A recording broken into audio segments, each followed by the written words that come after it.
On January 5th, 2011, this is Pulling You, number 23, for our advanced members. Hello everyone, this is Michael again, and we're going to take a look at the same hand we saw earlier with a little different permutation, just to kind of double check how it works in another scenario. So in this situation, we're going to have more spades over here in the west hand. In this case, look at the club suit on east. And you'll recall our strategy was we're going to try promoting the club suit by doing a finesse. So I just kind of wanted to show you another scenario where this works quite well. So we lead the queen of spades. By the way, we went to 6 no trump. We went up with the king. We could go ahead and do some squeezes on the diamond suit and a couple hearts, but just for the interest of time, let's go ahead and show this. So what we're going to do is we're going to lead the ace of clubs, a low club, a low, and the 10. We see the 10. Our law of restricted choice in vacant spaces says there's probably not many left. We don't think in that suit. Could be a false card. Then we go with a low to a low. And over here we do not normally play the jack, as I mentioned. We normally go up with the king.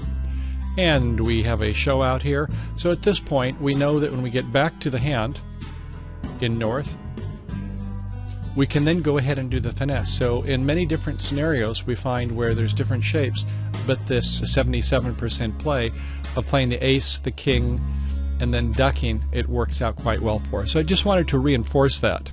So here we're taking a look at Suit Play, a DOS-based program that is good for doing suit combinations. And you can find suit combinations in the Bridge Hands Encyclopedia. Just search for suit combinations, or just do a search on the main part of our website. And here's how it works. Okay, for the north hand, let's give it ace into little. And for the south hand, there we have that king jack fourth. And you'll recall we talked about that there's two ways to play this.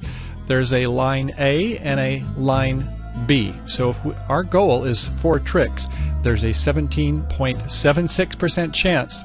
And if we're going to try just 3 tricks, we have that 77% chance. So we're going to go ahead and take a look at line B first of all, needing 3 tricks. And it says start off with a king. We'll have a low from one of the opponents, obviously a low from the other opponent. And we'll go ahead and then play a low. And if a low comes from the opponent, we go up with our ace. You can see that right here. Okay, and you can see some of these combinations are not highlighted because there are scenarios that did not come up.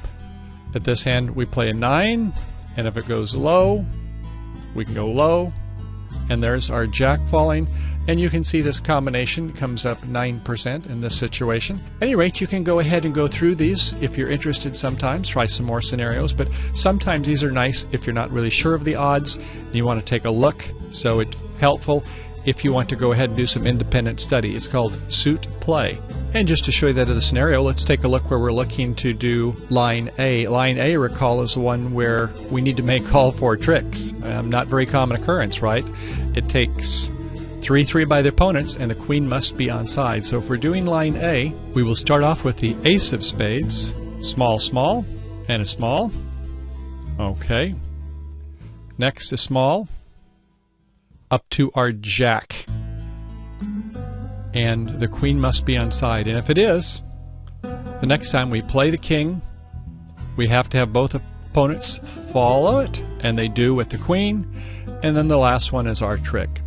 And you'll recall that doesn't come up that often, so here you can see the scenario where it's 10 third opposite a queen third, which is right here. This is the queen or queen 10x opposite 3 little, and that's a 7% chance. And that's where these odds come from. Okay, I hope you found that helpful.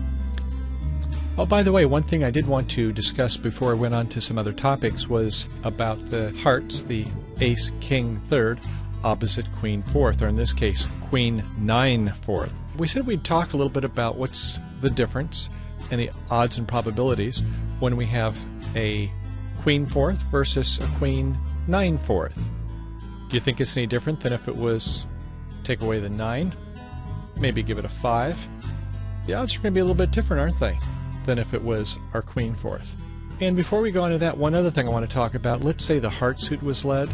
This is a top of a sequence. If the heart suit was led rather than the spade, jack 10, 8, 7, we'd lead the jack. If we led the 7, fourth best heart, we can see that the declarer would say, okay, the 7, if it's fourth best, there's 4 above it. I have 1, 2, 3, 4, so I'll go up with the 9 since that should win. And sure enough, we would get an extra trick that is not deserved. So recall that when it comes to where we do have a sequence, even if it's broken, the top of touching honors where there's only one missing, the jack, and you'll never have to worry about that problem. Okay, but back to our hand that we were discussing. This could be a small rather than queen 9/4, could be queen 4th, be different odds, we'll take a look at that. Or maybe it could be a different one as well. We'll put the 9 over here and take the 10. How about this, queen 10/4? Do you think the odds change? You bet they do. And we'll take a look to see what the difference are. But the idea we're trying to do is get you appreciation when we have ace king 3rd opposite queen 4th or queen 10/4 or queen 9/4. Let's take a look at that now, and we'll go ahead and cover some scenarios. So one of them was where it was, we'll have queen 4th opposite ace king 3rd. And look here what our probabilities are. If we need 4 tricks, it's a 35.5% chance. Alright, let's go ahead and make it back to our 9 here and see how we do there. So, queen 9/4 opposite ace king 3rd. And look at that. We went up from about 35 up to almost 47. So in other words, there's going to be some scenarios where these 10 and jack fall, right? Where there's 10 jack 3rd on either side, and that would be reflected over here in the odds. We'll talk about that more later. So how about when it goes up to the 10? Do you think the odds go up much? Let's take a look. Queen 10/4 opposite ace king 3rd. How about that? Went up to almost 61%.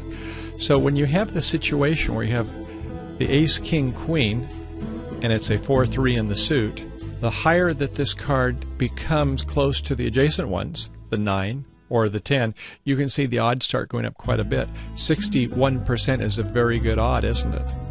Anyway, I just wanted to be sure I covered that with you so you have an appreciation for hand evaluation when you're missing just one spot between the top 3 honors in the suit. Okay, I hope that helps. So let's finish off this exercise by taking a look at an isolated play with 8 cards by each player. And I just wanted to show you one more item that we didn't get a chance to speak about, and that is transportation.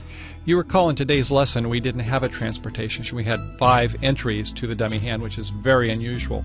But in this case, we're going to have a problem. Notice that if south is in no trump and north is the dummy hand, we really only have 1 entry here. So you recall is that we wanted to go ahead and play an ace to the king and then do a finesse. We can't do that because we don't have entries here, do we? So when we have a situation like this and we get to the north hand, we can play the ace, but if we're going to try to pick up 3 tricks, we have to do the finesse to the club, even though good half of the time the queen's going to be offside. Just wanted to cover that with you. Let's take a look at the converse example. Okay, here's a hand where we have north with the queen, a very valuable queen when we have the ace king of diamonds. So in this case, we can go ahead and use it for an entry. So we have to be a little careful to judiciously use our entries when we have a limited number. And it wasn't something we covered in our lesson today, but it's something that will come up in the real world. Okay, well that's it for today. I hope you enjoyed this extra lesson that we had. Have a good day playing bridge. Forward to seeing you again real soon. Bye now.